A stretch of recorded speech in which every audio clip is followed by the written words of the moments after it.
मुफ्ती तारिक मसूद के बयानात के लिए तारिक मसूद एक्सक्लूसिव को सब्सक्राइब करें। तारिक मसूद एक्सक्लूसिव।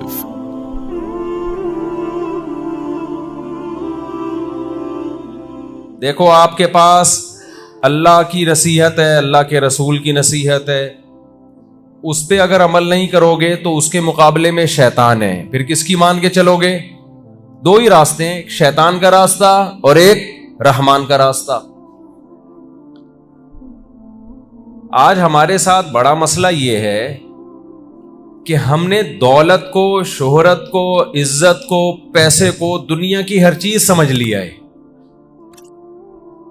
आप में से भी अक्सर लोग कामयाब किसको समझते हैं? जिसके पास क्या है? रोकड़ा, पैसा ज्यादा है, उसी को कामयाब समझते हैं ना। तो भाई ये कब्रिस्तानों में जाके देख लो, थोड़ी 10, 15, 20 साल के बाद मुझे ये बताओ, यहां जितने लोग बैठे हुए हैं या जो बच्चियां बयान सुन रही हैं, जितने लोग यहां बैठे हुए हैं, 100 साल के बाद कोई हम बैठे हुए होंगे यहां पे? कोई एक हम में से ये दावा कर सकता है कि मैं 100 साल के बाद बैठा हुआ हूंगा? मेरा ये ख्याल है हम बैठे हुए नहीं होंगे बल्कि लेटे हुए होंगे। समझ में आ रही है बात? हम बैठे हुए नहीं होंगे बल्कि हम कहां होंगे? लेटे हुए होंगे। और लेटे हुए भी बिस्तर पे नहीं, मिट्टी के नीचे लेटे हुए होंगे। तो कहां गई वो दौलत, कहां गई वो इज्जत, कहां गई वो शोहरत? इस तरक्की के बाद भी आपने जाना कहां है? मिट्टी के नीचे। आज एक खातून ने मुझसे मसला पूछा, मैंने भी रिकॉर्ड भी करवाया है, कि माजूर बच्चा है औरत के पेट में। डॉक्टरों ने कहा बच्चा क्या है? माजूर है। पैदा होगा, जिंदगी भर माजूरी में गुजारेगा, किसी काम का नहीं होगा, सारी जिंदगी उसकी आपको खिदमत करनी पड़ेगी। अब खातून ने कहा भाई ऐसा बच्चा हम जाया करा सकते हैं जो बेचारा आप खुद बोझ बनेगा मुआशरे पर? तो मसला क्या है भाई? जब 4 महीने का हमल ठहर जाए, बच्चे में जान पड़ गई है, रूह पड़ गई है, अगर बताओ एक बच्चा माजूर पैदा हुआ तो क्या आप उसको कत्ल कर सकते हो कि माजूर है? बोलो भाई क्या हो गया? भाई नाबीना है, किसी काम का नहीं है। आज तो कितने सारे बच्चे किसी काम के नहीं होते, माँ बाप कह रहे होते ना तू पैदा क्यों हुआ? किसी काम का नहीं है। तो क्या मतलब किसी काम का नहीं है तो मार दें उसको? अंग्रेजों में ना हमारे रिश्तेदार गए अमेरिका, उन्होंने कहा एक डॉक्टर है, उसका नाम है डॉक्टर डेथ। उसका नाम क्या है? मौत का डॉक्टर। उसका काम है बंदे मारना। हालांकि डॉक्टरों का काम वैसे क्या होता है? बचाना। लेकिन उस डॉक्टर का काम क्या है? बंदे मारना। क्यों मारना भाई? जो भी ऐसा मरीज होता है ना जिसको कैंसर है, डॉक्टरों ने जवाब दे दिया भाई तू 6 महीने में वैसे ही मर जाएगा, और वो तकलीफ में है, अजियत में है, कोई माजूर है, जिंदगी से बेजार आ गया है, कोई अब जिंदगी का फायदा नहीं है, तो वो पेशेंट उस डॉक्टर से कहता है भाई तू मुझे एक ऐसा सुला इंजेक्शन लगा कि पुलिस भी मुझे ना उठा सके, मैं ऐसा सोऊं। समझ रहे हो भाई? पुलिस हर एक को उठा लेती है कि नहीं उठा लेती? मेरे से जब कोई पुलिस वाला मिलने आता है ना, कोई पुलिस का ऑफिसर मुफ्ती साहब से मिलना है, तो मैं फौरन हाँ कर देता हूं। एक दिन एक साहब ने पूछा पुलिस का कोई ऑफिसर बोलता है कि मिलने आ रहा हूं, आप फौरन हाँ? मैंने कहा भाई तमीज से मिल लेते हैं इज्जत के साथ, नहीं तो मोबाइल आएगी उठा के ले जाएगी। पुलिस को कौन मना कर सकता है भाई? तो इज्जत इसी में है कि जी सर तशरीफ लाइए, चाय पिए, और इज्जत के साथ मिल लेना इंसान तो ज्यादा अच्छा है मेरा ख्याल। तो पुलिस सोते हुए को उठा सकती है कि नहीं उठा सकती? जो भी सो रहा है ना उठे ना, पुलिस को बुलाएं फौरन उठ जाएगा। लेकिन एक नींद ऐसी है कि जब हम सोते हैं, जिसको मौत कहा जाता है, वो ऐसी नींद है कि पुलिस भी उसको नहीं उठा सकती। एक दिन मेरे भाई हम सब ऐसा सोएंगे कि आपके अब्बा पुलिस भी बुलाएंगे ना कि इसको आके उठा, पुलिस भी उसको नहीं उठा सकेगी। तो वो डॉक्टर डेथ क्या करता है कि जो लोग ٹینشن میں ہیں, جن کی زندگی کا کوئی فائدہ نہیں ہے, ڈاکٹر صاحب آتے ہیں, ایک ٹیکہ لگاتے ہیں, اس کو بے ہوش کر دیتے ہیں, اس کے بعد ایک دوسرا ٹیکہ لگاتے ہیں, وہ اس کو موت کے منہ میں لے جاتے ہیں. اس کے بعد دنیا کی کوئی طاقت اس کو نہیں اٹھا سکتی.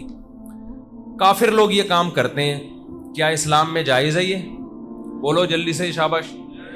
کیوں جائز نہیں بھائی؟ جب اس کی زندگی کا کوئی فائدہ ہی نہیں ہے. سوال پیدا ہوتا ہے نا, ارے بھائی وہ تکلیف میں ہے, ٹینشن میں ہے, مصیبت میں ہے, نہ وہ کما سکتا ہے, نہ خود واش روم جا سکتا ہے, پیمپر لگے ہوئے ہیں اس کے, نہ کروٹ بدل سکتا ہے, ایک ٹینشن. تو انگریز کہتا ہے, کافر کہتا ہے, بھائی اس کی زندگی سے اب اس کو فائدہ ہی نہیں ہو رہا ہے, یہ لذت ہی حاصل نہیں ہو رہی, عذاب میں ہے, تکلیف میں, پین کلر لگا لگا کے اس کو کب تک چلائیں گے, تم مار دو اس کو, کیا فائدہ اس کی زندگی کا؟ بظاہر بڑی مضبوط دلیل ہے یا نہیں ہے؟ کوئی جواب ہے آپ کے پاس اس دلیل کا؟ کوئی جواب نہیں. بھائی زندگی کا فائدہ ہی نہیں ہے تو کیا کرنا ہے؟ ہمارے پاس جواب ہے. اسلام کہتا ہے کہ بھائی ہمیں اللہ نے اس زندگی میں پیدا کیا اس زندگی کے لیے نہیں, بلکہ آگے کی زندگی کے لیے. یہاں کے لیے ہم پیدا ہی نہیں ہوئے ہیں. تو اگر کوئی بیمار ہے, تکلیف میں ہے, اس کو اجازت نہیں ہے کہ ڈاکٹر کو بولے میرا ٹیکہ لگا کے مجھے سلا دو. نا نا نا نا نا, اس کی آزمائش ہے, صبر کرے اس پہ, کیونکہ جتنا صبر کرے گا آخرت میں میزان کے ترازو میں, اعمال نامے میں اس کی نیکیوں کا پلڑا بھرتا رہے گا. اب یہ بات کافر کی کھوپڑی میں نہیں آتی, کیونکہ وہ آخرت کو نہیں مانتا. تبھی ہمارے مذہب میں خودکشی حرام ہے. آپ کتنی بھی تکلیف میں ہو بھائی, اس پہ صبر کرو. یہ ایگزامینیشن ہال ہے, یہ امتحان گاہ ہے. کسی کو اللہ خوشیاں دے کے آزماتا ہے, کسی کو اللہ ٹینشنیں دے کے آزماتا ہے. آپ کیا سمجھ رہے ہو جو خوشیوں میں اور بڑی لینڈ کروزر میں اور بڑے ٹھاٹھے مارتی ہوئی گاڑیوں میں اور بڑے مزے کی زندگی میں ہے, کیا وہ کامیاب ہے؟ کیا اگر وہ کامیاب ہے تو دنیا کا سب سے کامیاب ترین آدمی پھر قارون تھا, جس کا قرآن نے بہت برے الفاظ میں ذکر کیا ہے. متکبر تھا. اگر دولت کامیابی ہے, خوشیاں کامیابی ہیں, تو فرعون کامیاب تھا. بغیر الیکشن کے کتنے سال مصر پہ حکومت کی اور کتنی پاورفل حکومت کی اس نے. اور اگر میرے بھائی پیسہ کامیابی ہے تو قارون سے زیادہ کامیاب اس دنیا میں کوئی بھی نہیں گزرا. قارون کے بارے میں اللہ میاں فرماتے ہیں کہ لَتَنُوءُ بِالْعُصْبَةِ أُولِي الْقُوَّةِ, اس کے خزانوں کی چابیاں جانور لے کے چلا کرتے تھے. خزانے نہیں, خزانوں کی چابیاں, اتنے خزانے تھے اس کے پاس. تو اگر کوئی تکلیف میں ہے, اذیت میں ہے, ٹینشنوں میں ہے, تو اب یہ نہیں کہہ سکتے اس کا زندہ رہنے کا کیا فائدہ. اس کا زندہ رہنے کا بہت فائدہ ہے. یہ جتنا صبر کرے گا آخرت میں اس کی نیکیاں بڑھتی رہیں گی. صبر کرے. ایوب علیہ السلام ساری زندگی بیماریوں میں گزری, ٹینشنوں میں گزری, پریشانیوں میں گزری, لیکن صبر کیا. ایک ناشکری کا جملہ زبان سے نہیں نکالا. اللہ نے کیا تعریف کی ایوب علیہ السلام کی, نعم العبد, کیا بہترین بندہ, انا وجدناہ صابرا. اللہ کہتے ہیں ہم نے اس کو صبر کرنے والا پایا. یہی بات ایوب علیہ السلام کی فضیلت اور کمال کا ذریعہ بن گئی. تو میں آپ کو یہ سمجھانا چاہ رہا ہوں کہ ہماری سوچ میں اور کافر کی سوچ میں 180 ڈگری کا فرق ہونا چاہیے. کافر یہ سمجھتا ہے, ہندو یہ سمجھتا ہے, سکھ یہ سمجھتا ہے, عیسائی یہ سمجھتا ہے, یہودی یہ سمجھتا ہے, اور مجوسی یہ سمجھتا ہے, دنیا کے جتنے بھی مذہب والے لوگ ہیں وہ یہ سمجھتے ہیں کہ ہم پیدا اس دنیا کے لیے ہوئے ہیں. یہاں کی خوشی حقیقی خوشی, یہاں کا غم حقیقی غم. جبکہ اللہ نے قرآن میں کیا کہا, محمد صلی اللہ علیہ وسلم نے کیا کہا, ہم یہاں کے لیے پیدا نہیں ہوئے. اگر ہم یہاں کے لیے پیدا ہوئے ہوتے تو 100 سال کے بعد ہم سب لیٹتے کیوں؟ کیا خیال ہے بھائی؟ 100 سال کے بعد ہم سب کیا ہوں گے؟ دوبارہ یہ مضمون تازہ کر لو. کیا ہوں گے ہم سب؟ ہاں, لیٹے ہوئے ہوں گے, اور پولیس سے بھی نہیں اٹھیں گے. یہ بھی یاد کر لو.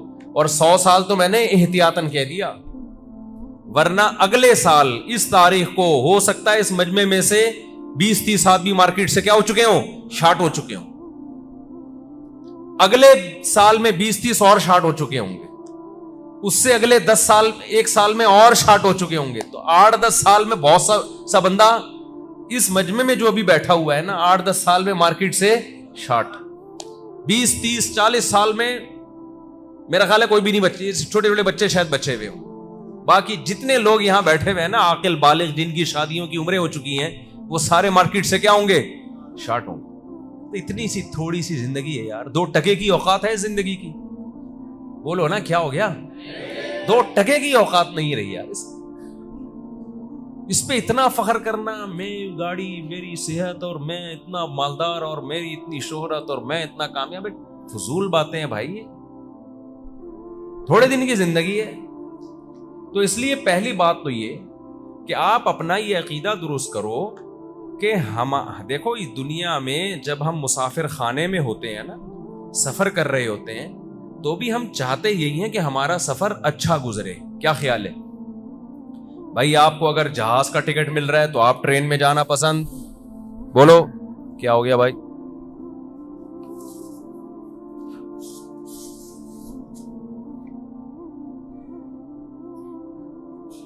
क्या हो गया?